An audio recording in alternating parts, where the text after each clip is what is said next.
Delhi police के crime branch के तहत काम करने वाली एंटी ह्यूमन ट्रैफिकिंग यूनिट ने गुमशुदा बच्चों को लेकर बड़े दिलचस्प खुलासे किए हैं। इस यूनिट ने 2021 से 10 जून 2022 तक जितने गुमशुदा बच्चों की तलाश की, उनके आधार पर बताया है कि आखिर बच्चे क्यों घर छोड़कर भाग जाते हैं। कई बच्चे पढ़ाई से ऊब जाते हैं तो कुछ प्यार में पड़ जाते हैं और घर से भाग जाते हैं। कुछ बच्चे फिल्मों की तरह ऐशो आराम की जिंदगी की तलाश में घर छोड़ देते हैं। बहुत से बच्चे अनजान लोगों के संपर्क में आकर गलत कदम उठाते हैं।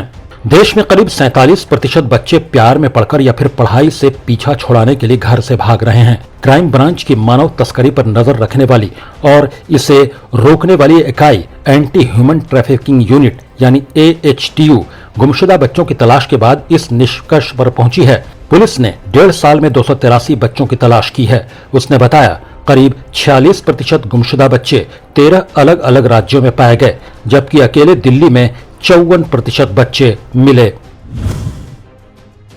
15 से 18 वर्ष के आयु वर्ग के 134 बच्चों ने बताया कि उन्होंने प्यार में पड़कर घर छोड़ दिया था या फिर उन्हें पढ़ाई में मन ही नहीं लग रहा था। 8 से 14 वर्ष के आयु समूह के 40% बच्चे दूसरे शहरों की शानो शौकत भरी जिंदगी के लालच में आ गए और घर छोड़ दिया।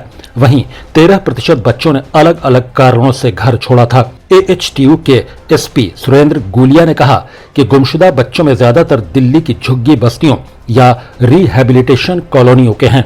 एक अन्य अधिकारी ने बताया ज्यादातर बच्चे गरीब परिवारों को हैं जो बेहतर जिंदगी की तलाश में दूसरे शहर चले गए थे, जैसा कि फिल्मों में होता है। AHTU के इंस्पेक्टर वीरेंद्र ने कहा कि कुछ बच्चे होटलों, फैक्ट्रियों और खेतों आदि में काम करते पाए गए।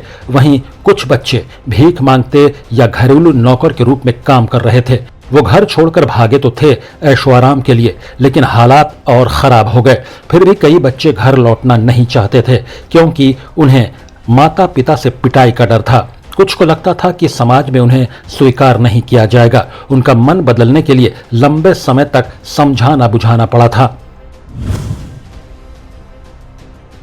AHTU के हेड कांस्टेबल गोपा कृष्ण ने बताया कि कई बच्चों के माता पिता को यह तक पता नहीं था कि उनके बच्चों के पास मोबाइल फोन भी है। उन्होंने बताया बच्चों ने हमें बताया कि उन्हें किसी परिचित या यहां तक कि अपरिचित लोगों ने फोन दिया है, जिनसे वो किसी न किसी जरिए से संपर्क में आए थे। रेस्क्यू मिशन में शामिल कांस्टेबल सुकन्या ने बताया हमें कई बच्चे भीख मांगते और सड़कों पर सोते मिले। उन्होंने कहा जिनके बहकावे में आकर बच्चों ने घर छोड़ा, उन्होंने ही धोखा दिया और अपने हाल पर छोड़ दिया। फिर उन बच्चों के पास पार्कों या शेल्टर होम्स में समय बिताने के सिवा कोई चारा नहीं रह गया था।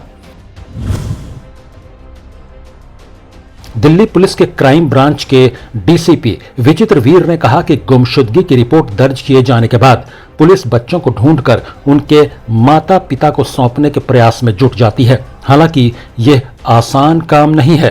कई बार पुलिस को कई किलोमीटर पैदल चलना पड़ता है, नदियां पार करनी पड़ती हैं और यहां तक कि नक्सल प्रभावित इलाकों में भी जाना पड़ता है। प्रकाश पीयूष के साथ खालिद रजा खान, महुआ आपके लिए, दिल्ली।